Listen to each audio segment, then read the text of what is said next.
I'm Jamie Smart. And we're living in one of those rare moments in history where everything's shifting at once. An old age is fading and something new is struggling to be born. And the way through can feel kind of like a rope bridge suspended between the world we know and the world that might be possible on the other side. Because on the far side of that bridge, there's the real possibility of a more humane, more connected, more prosperous future for everyone. But getting there asks something of us: clarity, wisdom, courage, and the willingness to stay awake in the midst of change. These conversations are for people who feel that call. So let's step onto the bridge together. Hi, Jamie. Nice to have you here. Good to be here, Andrea. So, after our last episode, Mary sent us a beautiful question. She wrote, how can we create what's necessary to get there? And with there, she meant the more connected, the more abundant future on the far side of this rope bridge. My question for you, Jamie, is how do you see human creativity helping us make that crossing? Yeah, it's such a great question because there's a way that throughout, thousands and thousands of years, knowledge has been passed from one generation to the next through oral traditions and that sort of thing. And then in pretty much in the 20th century, with the introduction of electricity and that sort of thing, we saw so much change in just a few generations that you had people uh, like my grandparents who were born before there was even flight, traveling around the world in jet planes and stuff like that. So, humanity has never seen such big transformation in a relatively short period of time. And we're seeing that again with the digital revolution and everything that's going on at the moment. And so the old models of look to history for what to do, look to tradition and that sort of thing aren't necessarily going to help, but we want to make sure we don't throw the baby out with the bathwater, right? So it seems to me that what what the what we're going to need going forward is a mix of the kind of the eternal truths that the philosophers and sages have come back to time and time again. Everyone from, the Stoics to the Buddhists to uh, uh, philosophers to spiritual teachers. We need the combination of that with the ever fresh source of creativity and wisdom and intuition that springs from within us. And when I say from within us, I mean from within all of us, because the world is going to change quite radically. And each of us is going to be called to make decisions in our own lives for ourselves, for our loved ones, for the people in the communities that we're part of. And those decisions and those choices and those creations are going to be different for each one of us. So I think it's never been more important to be able to rely on that source of creativity, innovation, intuition, and wisdom that's there within each one of us. And the thing I love about that is there's a way in which it's very much tailor-made for each of us. There's that I think of two quotes, one by Howard Thurman that I've said before on this show, which is don't ask what the world needs, ask what makes you come alive, then go do that. Because what the world needs is more people who have come alive. Well, the thing that makes you come alive is going to be different to what makes the next guy come alive, to what makes your friends come alive, or to what makes your colleagues come alive, because it's an expression of an intelligence that's tuned to you and your skills and your values and your fascinations and your abilities and the gifts that you're bringing to the world. So it's unique. And then the other quote that comes to mind is the Steve Jobs one where he said, above all, have the courage to follow your heart and your intuition. They somehow already know what you truly want to become. Everything else is secondary. And it seems to me that both of those quotations are pointing to a unique source of creativity and guidance that's there within each person, not just there within the Steve Jobs or the Elon Musks or the, name the tech entrepreneur of your choice, but it's there within each one of us. And, it's funny in these times of mass communication and massive personal brands and that sort of thing, it's easy to think that there are certain people who are, chosen to be doing this kind of work, and they're the ones with the reach and the businesses and all that sort of stuff. But it's each one of us. Each one of us is going to be called to make the choices and decisions and create the path forward in our own lives. This is powerful because I realize that sometimes in moment of insecurities, it's so easy to think that, oh, someone else smarter than me, richer than me, they will take care of that. But it's not up to me. What can I do? What I can create on my own? But it really feels true that each one of us will be called for this. And at the same time, this makes me wonder about this power of creation and creativity, because this is already within us. And I wanted to have your opinion about a very specific distinction, Jamie. We already had conversation in the past about the insight as we can say, the engine of creation, the creative process. And I want to ask you, how do you see the difference between creating from the intellect and instead creating from this wisdom that is within each one of us?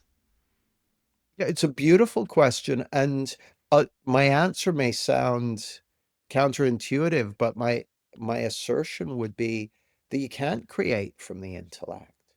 That the best you can do with the intellect is assemble stuff that's already there. You can move pieces around, but to truly create means to align yourself with the creative intelligence at the heart of your being, which means uh, getting in tune with your heart's deepest longings. It means awakening to your truest gifts, the gifts that have been placed in you to bring to the world. It means following your authentic desires, your fascinations, your curiosities. I mean, simple examples. I had an insight in 1998 where I just got fascinated with language. And I knew that I was going to be learning about language and stuff for years to come. And I ended up creating products and businesses and all that sort of stuff. But that fascination and that enthusiasm to explore and share that with people was the power source behind it. Even the word enthusiasm comes from the Greek words en theos, which means the God within. So to me, that's pointing to the source of wisdom, intelligence, creativity within that's guiding us, that's got its own kind of set of directions for what we're to do. Whereas the intellect, which is great, like I'm glad I've got an intellect. I feel very fortunate to have a reasonable intellect, but it's populated with the past, right? It only knows about what's happened and what's been. It doesn't know anything about the future. The heart, or which is a metaphor for uh uh the true self, or that source of creativity and wisdom within, it knows the future, right? It knows something of what's coming. There's that Joseph Campbell quote.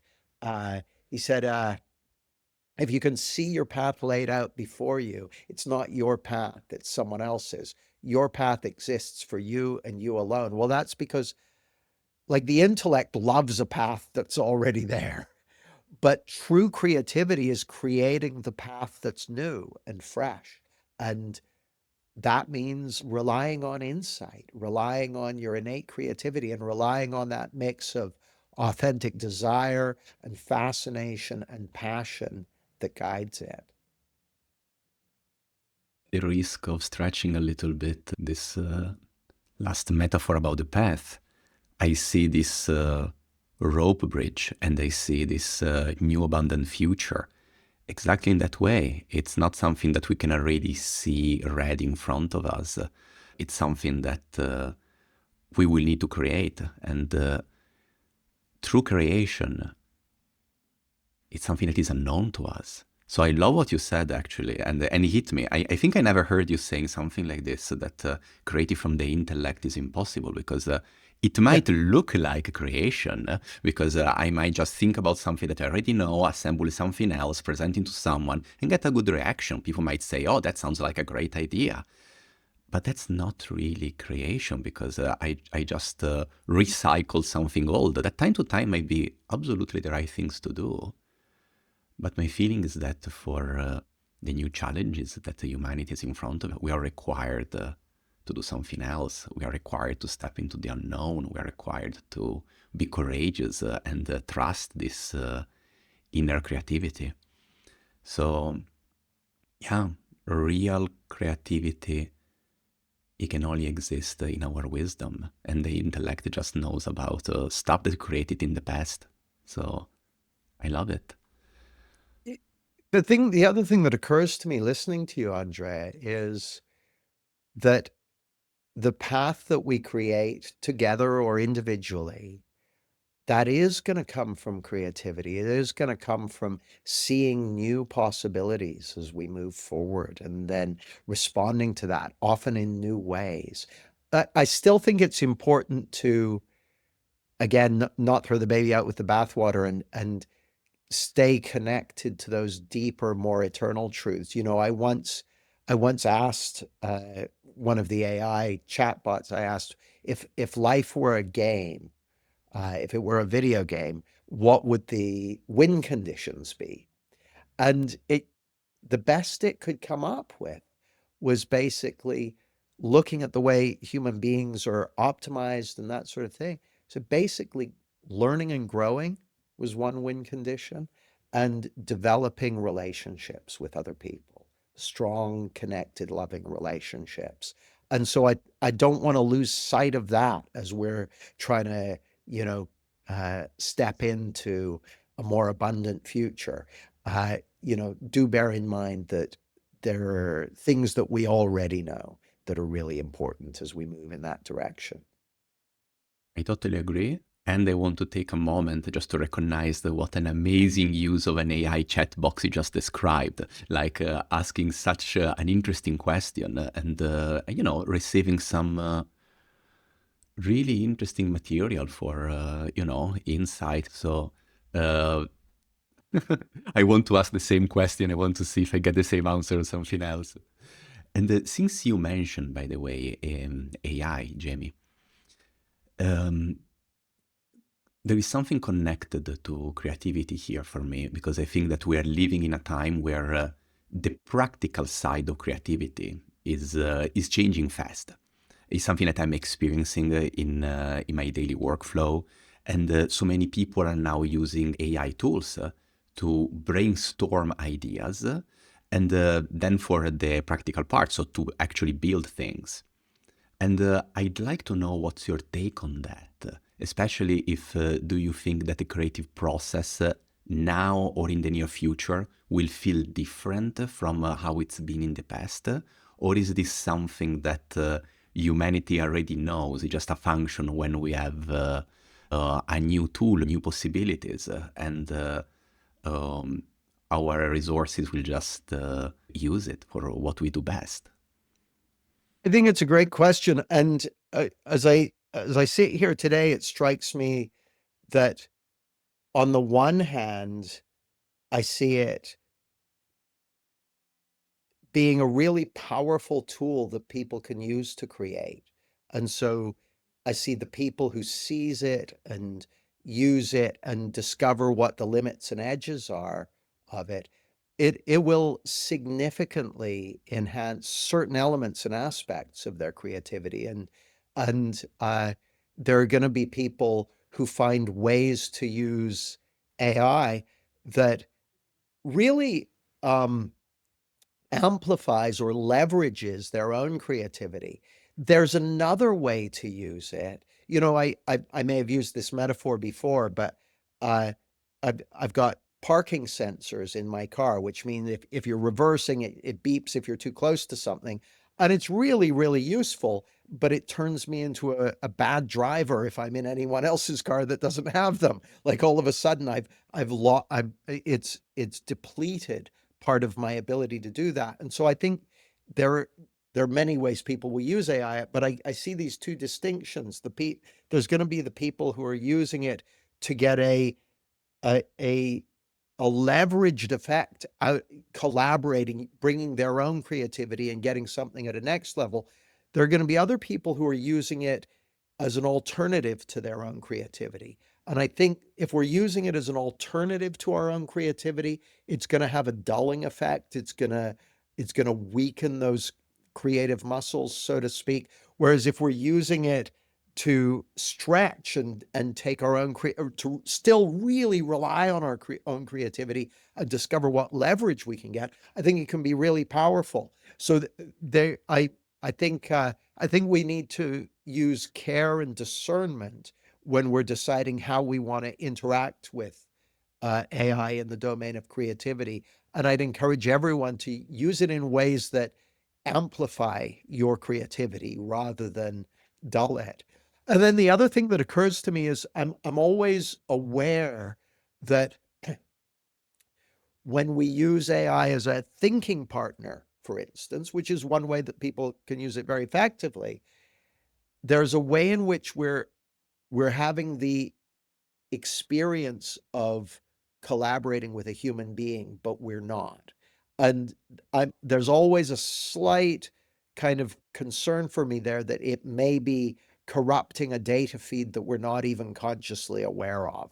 So I'd encourage people to, experiment wildly, but never overlook the fact that you're collaborating with uh, a robot, with an alien intelligence, basically. I think that you just highlighted something important, Jamie. Using these tools with care and don't use any kind of tool. AI is just the last one on the list as a substitute for our creativity. Outsourcing creativity to an alien intelligence, it doesn't sound like a good idea. Yeah. And I believe, though, that using that as a tool that we control to amplify, to create new possibilities with our own creativity, I think that that's something extremely interesting. And I, it might be just personality trait, but I'm an optimist about these things because if I think about uh, past technological innovations like the printing press, it didn't kill the magic of writing books. It's not that without the human element of monks copying books one after the other, we lost something important. We probably lost something, I don't even know what it is, but it creates a new world of opportunities for people to become writers and authors, and so many new ideas appeared in the world. And that's something that at the time, I think that nobody could even imagine something like that. Yeah. And I could say the same about, photography, for example. It didn't kill, the art of painting. Actually, it freed the art of painting that, now our first job is not just to give a perfect representation of what's in front of me, but we can explore anything. And the photography itself became a form of art and expression. So I cannot imagine, because it's an unknown future, what is going to happen. But I hope that we will see something new and beautiful with human creativity at the core, but a new kind of expression. And we will create something that those things are going to be the pieces of the rope bridge that we need, and they're going to be the bricks that we can use to build something beautiful in this new possible future.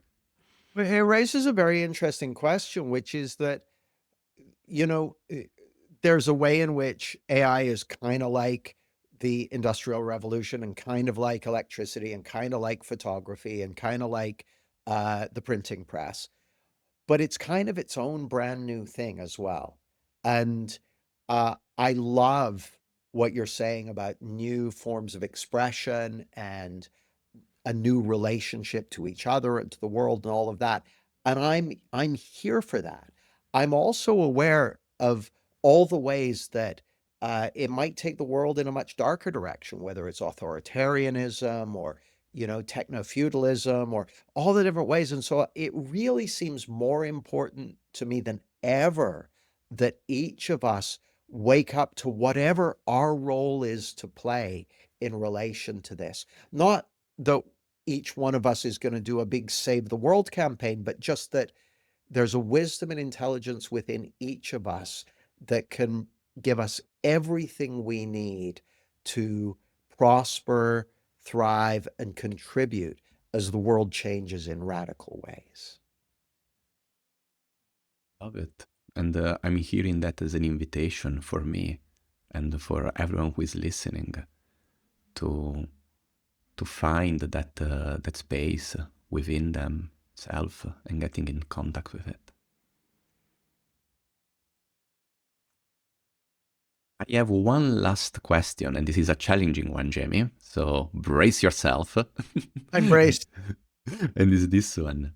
So, if we imagine the future that we've been talking about on the other side of the rope bridge, so more human, more conscious, more connected, what do you think that the people will actually need to create along the way? Oh, I have no idea. In a way, that's the whole point of my focus on awakening. I don't know, like there's 8 billion people on the planet, right? That's 8 billion creative beings, each with the wisdom and intelligence and creativity of life harbored within them. And that has the potential to be 8 billion acts of creation in collaboration, in contribution, in the service of humanity, making our way to kind of the next stage of our evolution, you could say. So I have no idea what people are going to need to create because it's going to be their wisdom and their intelligence and their creative power that guides them in that. I know the thing that I'm inspired to create is to create the conditions for more people to wake up to who they really are. So that's where I'm putting my attention. But Andrea, I do well to know what I'm here to create, right? So like that, I reckon if I'm able to tune into it and follow it and act on it and give my gifts in alignment with it, I'm doing pretty good. I got nothing to say about what anyone else should do. It's kind of my point that I think the most valuable thing that any of us can do is wake up to the truth and beauty of who we really are and then act on what we see, act on what we realize, act on what moves us as we move together across this road bridge and into a brighter future. I cannot think of a better moment to land this episode, Jamie. Thank you so much. Thanks, Andrea.